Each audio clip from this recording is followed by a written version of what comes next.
தாரைகளின் பெயர்களும் பலன்களும். ஜென்ம தாரை மனக்குழப்பம் மற்றும் பதற்றத்தை தரும். சம்பத்து தாரை பொருள் வரவு, காரிய சித்தி, சுபகாரியம் தொடர்பான செயல்களை மேற்கொள்ளலாம். விபத்து தாரை கோபத்தால் காரிய இழப்பு, வாய்ப்புகள் தவறுதல் போன்றவை உண்டாகும். சேம தாரை ஆரோக்கியம் மற்றும் மகிழ்ச்சியான நாள். பிரத்யேக்கு தாரை சிக்கல்கள், கவனச்சிதறல், வீண் அலைச்சல் போன்றவை உண்டாகும். சாதகத்தாரை எண்ணம் ஈடேறுதல், முயற்சிகள் பலவீனமாகுதல் மற்றும் செயல்களுக்கு சாதகமான வாய்ப்புகள் ஏற்படும்.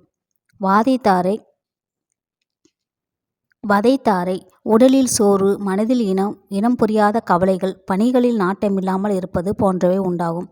மைத்திரத்தாரை தெய்வ காரியம் செய்தல், புதிய முயற்சி, புதிய செயல்கள் செய்யலாம். பரம மைத்திர தாரை அனைத்து சுப செயல்களுக்கும் உகந்தது.